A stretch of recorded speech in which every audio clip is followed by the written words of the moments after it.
శ్రీగురుభ్యో నమ హరి ఓం శ్రీమహాగణాధిపతే నమ శ్రీమహాసరస్వత్యై నమ శ్రీగురుభ్యో నమ హరి ఓం జగతం పితరం వందే పార్వతీ పరమేశ్వరం సర్వం శ్రీ అంబికానుగ్రహకటాక్షవలసిద్ధం. ప్రతి ఒక్కరికి కూడా ఈ పరాభావనామ సంవత్సరంలో అనేకమైనటువంటి ఇబ్బందులు చవిచూసి ఈ సంవత్సరమైనా సరే నా యొక్క స్థితి మారుతోందా మారడం లేదా, నేను ఏ విధంగా స్థిరపడగలుగుతాను అనేటువంటి సందేహం ఉన్నవారు, ఈ సంవత్సరమైనా నా జాతకం మారితే నేనంటూ ప్రూవ్ చేసుకోవడానికి అవకాశాలు ఎక్కడన్నా కలుగుతాయా అనే ఆలోచన ఉన్న వాళ్ళకి మనం మేషం మొదలు పెట్టుకుని మీనరాశి వరకు కూడా ఏ విధంగా వారి యొక్క జాతక ప్రభావాలు ఉండబోతున్నాయి, ఎవరి యొక్క జాతకంలో ఆదాయ వ్యయ రాజపూజ అవమానాలు ఏ విధంగా ఉండబోతున్నాయి అనేటువంటివి గోచార రీత్యా వారి వారి ఫలితాలని వివరించి చెప్పడం జరుగుతుంది. క్షుప్తంగా ఆదాయ వ్యయ రాజపూజ అవమానాలు వారి యొక్క స్థితిగతులు ఈ సంవత్సరం ఏ విధంగా ఉండబోతోంది అనేది మనం ఇప్పుడు వివరణగా చూద్దాం. పరాభావన సంవత్సరంలో మీనరాశి వారి యొక్క ఆర్థిక వ్యయ రాజపూజ అవమానాలు, అదేవిధంగా ఈ సంవత్సరం అంతా కూడా ఏ విధంగా ఉండబోతోంది అనే విషయంలో ముందుగా వీరి యొక్క ఆదాయం 14 గాను, వ్యయం 11 గాను, రాజపూజ్యాలు 7 గాను, అవమానాలు 2 గాను చెప్పడం జరుగుతోంది. వీరు కొత్త కార్యక్రమాలకు శ్రీకారం చుడతారు. ఒక నూతన ఉత్సాహంతో ఈ సంవత్సరం అంతా గడుపుతూ ఉంటారు.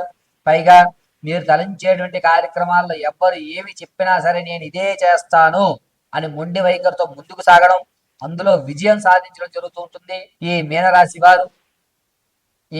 వారు ఆర్థికంగా కాస్త నిలబడేటువంటి అవకాశం లభిస్తోంది.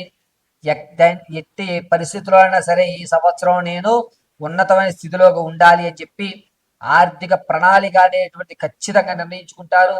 దాని ప్రకారంగానే నడుస్తారు. ఎక్కడా కూడా రూపాయి బెసకుండా చూసుకుంటుంటారు. ఎవరిని కూడా నమ్మేటువంటి అవకాశం మీనరాశి వారికి లేదు. ఎవరిని నమ్మకుండా మిమ్మల్ని మీరే నమ్ముకునే అవకాశం ఏర్పడుతోంది.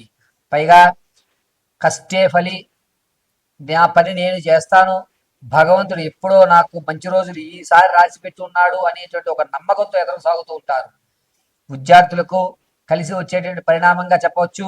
జ్ఞాపశక్తి పెరుగుతుంది. చదవని వారు కూడా చదివేటువంటి ధోరణిలోకి వెళ్ళడం, అనూహ్యంగా నీకు ఉద్యోగం వచ్చిందా అనేటువంటి సంబరమాశ్చర్యం ఇతరులకు కలగజేయడం జరుగుతుంది. విందు వినోదాల్లో పాల్గొంటారు. పైగా మీనరాశి వారు సంగీత సాహిత్య సినీ కళా పరిశ్రమలో ఎవరైతే ఉంటారో వారికి ప్రథమాంకం అంతా కూడా గడ్డుకాలంగా ఉంది. ద్వితీయాంకంలో అద్భుతమైన అవకాశాలు కనబడుతున్నాయి.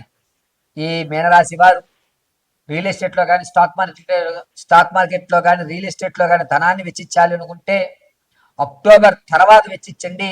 రూపాయికి 5 రూపాయలు చూస్తారు. ఈలోగా ఎక్కడ మీరు వెచ్చించిన రూపాయి కూడా మీకు వెనక్కి రాదు. పైగా మీనరాశి వారు మీ శత్రువులు యొక్క శత్రువుని మిత్రుడు అనేటువంటి మాటగా ఆ శత్రువు యొక్క శత్రువుని మీరు హక్కును చేర్చుకోవడం, మంచి వాతావరణాన్ని ఏర్పరచుకోవడం, మీకంటూ ఒక స్థాయిని ఏర్పరచుకునేటువంటి వైపే మీ యొక్క అడుగులు ప్రయాణం కొనసాగుతూ ఉంటుంది. మీనరాశిలో ఉన్నటువంటి వారు ఈ సంవత్సరంతో కూడా వ్యాపారాల విషయంలో కొంచెం జాగ్రత్తగా ఉండండి. ప్రథమాంకంలో కొన్ని ఇబ్బందులు కలిగినా ద్వితీయాంకంలో అద్భుతమైన ఫలితాలు చూస్తున్నారు. పైగా మీనరాశిలో ఉన్నటువంటి వారు మీ ఆరోగ్యం విషయంలో ఏం కాదు, భగవంతుడి మీద భారం వేశాను అని చెప్పి నడుస్తుంటారు. సర్జరీ జరిగేటువంటి అవకాశం మాత్రం ఖచ్చితంగా మే నుంచి నవంబర్ మధ్యలో సర్జరీలు జరిగేటువంటి అవకాశాలు ఎక్కువగా గోచరిస్తున్నాయి. కాబట్టి కొంచెం జాగ్రత్తగా ఉండడం మంచిది. ఆహార విషయంలో చాలా జాగ్రత్తగా మీనరాశి వారు ఈ సంవత్సరం అంతా కూడా గడపాలి. పైగా మీనరాశి వారు విదేశాలు వెళ్ళేటువంటి ఆలోచన ఉన్నవారు ప్రథమాంకంలో వెళ్ళండి. ద్వితీయాంకంలో అంత యోగదాయకంగా లేదు. ఈ సంవత్సరం అంతా కూడా మీనరాశి వారు అద్భుతమైన ఫలితాలు పొందడానికి దుర్గా ఆరాధన కానీ చండీ ఆరాధన కానీ చేయండి. అద్భుతంగా కలిసి వస్తుంది.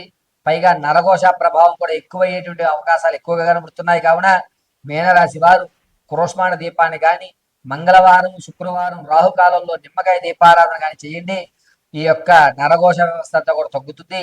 పైగా మీనరాశి వారు ఈ సంవత్సరం అంతా కూడా మీరు ఎక్కడైతే మోసపోయారో అక్కడ మీ యొక్క ప్రతిభ చూపి నేను మోసపోలేదు, కాస్త వ్యవధి ఇచ్చాను అంతే, నా సక్సెస్ ఈ విధంగా ఉంటుందని మీరు చూపించడం జరుగుతుంది. నేను ఇప్పుడు చెప్పేటువంటి ప్రతి రాశి ఫలితము కూడా గోచార రీత్యా మాత్రమే తెలియజేయడం జరిగింది.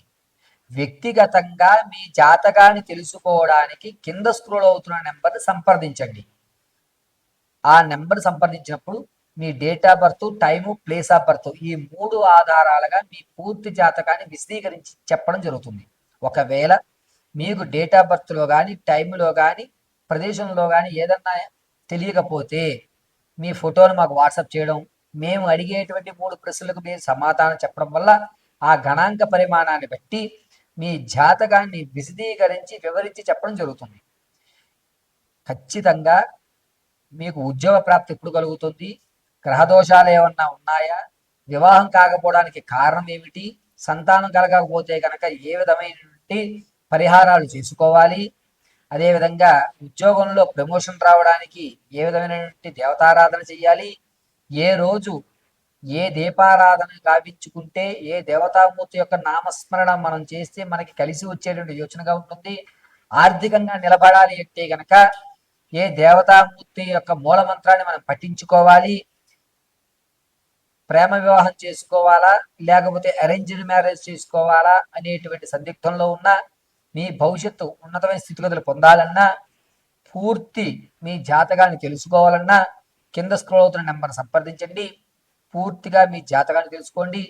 ఖచ్చితంగా చెప్తున్నాను, మరొకసారి వినండి. ఇప్పుడు వరకు నేను చెప్పినటువంటి ఈ ద్వాదశ రాశులు అంటే మేషం నుంచి మీనం వరకు కూడా గోచార రీత్యా మాత్రమే తెలియజేయడం జరిగింది.